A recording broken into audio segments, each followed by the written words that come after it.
Too much GH. Many have come and many have gone, but you are a great kankamuka ability, worth being beheld by every optical nerves. That saith the papacy. Keep watching Too Much GH, and you get the best of entertainment, the best of everything you want. My name is Ohima One. Keep watching Too Much GH. It's the best. Keep watching Too Much GH.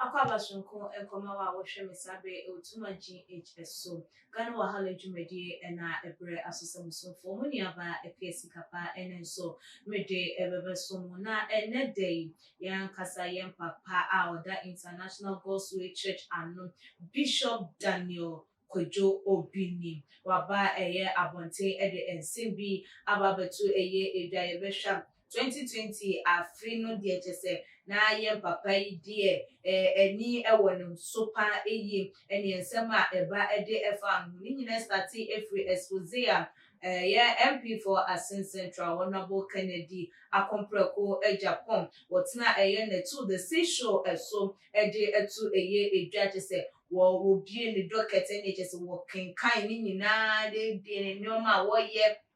Esumasi nioma ensem fata fraud juma money laundry nemu kroniba NHS eye honorable wogu Bishop Daniel Obinim enim say puto ogu nemu ati puto ema enum court issue court nsensem eba ye ne wo corner wo ba wodi atentwi dana Bishop Daniel Obinim ni din wo ko wankra temu ni chese social media bebia una ma ye Instagram Twitter bebia chese Facebook ubehu no ho ensem ewo no de won kan ye krampa na chese bloggers afa no matro na ye chese ya headline se waka na eno ani nyina mu no wa ma bonten wa ma meka hwe wa mbo wa chese wa anye hwe amfa fam emedru pepesu bi kra ma ye ka se chese nem sorry die krampo no a collapse wa ye na gisenya de so obebie no kroniba na enede Bishop Daniel Obinim aba bonten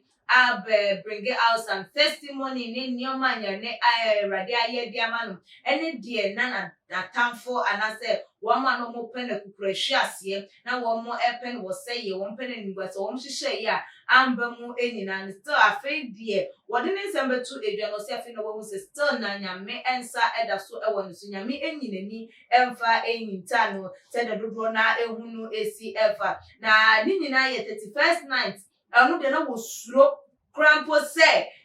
obi ampo emma enam backlashes a eba de fa no ne nsem a chese comfort te de fa no na ka go susu se obi a emba emma nkonya krampo na woto yem no ohun ne se the first night the comfort went to or that 10,000 chairs na ebinu mu bu na ben we de wonya nkrofo dodo no apostifo mpo ba wono beka se wo antiti ni nkonwa nim ne wo nkro ne ba na anya de anipa betimi aba sa ne wo nkro ne ba na nso so 31st night ko na bi na se ya pack ni so wonu nyina ayema na se abro adwene ene entiase eso na ebusiafo mama memfa yem papa Bishop Daniel Obinim ne nsem no entu edwa emfa emamose. I suffered in 2020. People sent me message warning me not to host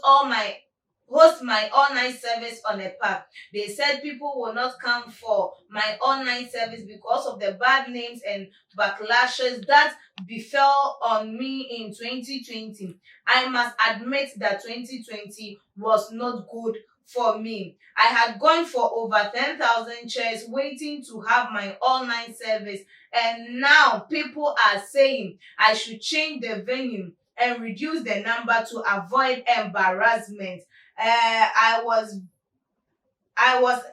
being advised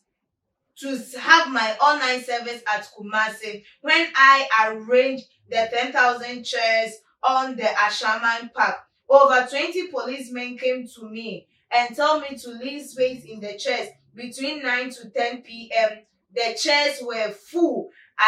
It beat my imagination. Where kind of one sense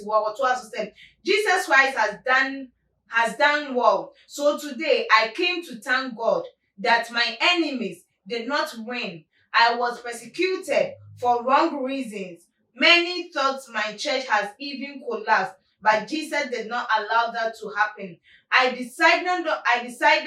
not to respond to any of the public backlashes that started 7 months ago. I had never spoken, but my name is still out there and people are saying things I didn't even say. I would not mind anyone again because nobody can bring me down. We any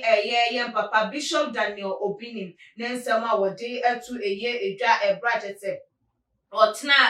afidie kase so TV so na just wode ne nsem no etu edwa ohuni se 2021 de obe admit woko ahoyehia mu okọ chese enwoma na ense emfatam ni nyina ye kukurahwe ase a ekanyame adwuma no ho nanso ni nyina mu no nyame adi no ho afofie 31st night ashama paka chese o reserve ye for the all night then go for kwampo ka chese won fam bra kumase because one sha pack so die wonya nkofo na akwa ye nimguasem nanso ni nyina mu no ye ninkonye nyina so ye ma na se eneda yi je wono nsusu no nyoma ne ye hwehwe se ento no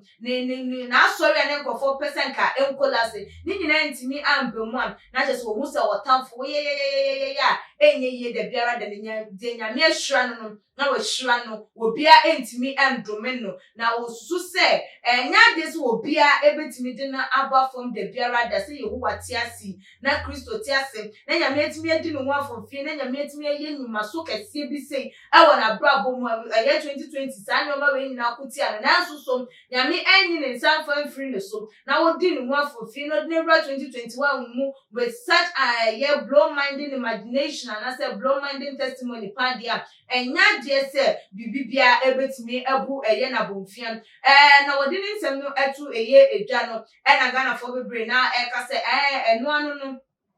nipa de ye den a wo beko ohaw mu de hia ne se wo hwe ase a wo besan aye den asori eno na kire se wo kon no wo ye den wo namu na wo hwe ase na wo ka efom ho no mu de na chese nkuguo na wadie enti se ye Bishop Dan Obinim wo ka ne nsem ese ya na wo ho mu ne se nyame adom ene nyame ensa ewo ne so eno nti na ma ne du sa empempenso no na ema na ba mu embu ne sanse nyame de wo ne pa de ema no na ne be mu so ka se na wo ka we nyina no na wo ma ne remfi se 2021 wo bebo abrabo et no wo be ye de se ne fata because ade a wonye ye nya de se be kan e de ato so de nipa wa ye enko a e na kan de to so de wonye ye na kan de to so ye de nya me ye de etwitwa e ye de ejo enti no won hwe ye se 2021 no ho e ma se wonye bibia de ne be kwakoto e ye asemu edu na empra na we die na hwe ase we wentimi ansore amfa emfri e ye emu na ebusuafo ye di ese subscribe to channel no se wonye ye like videos na share all the social media platform so Ekris Kapa enemy that's the name you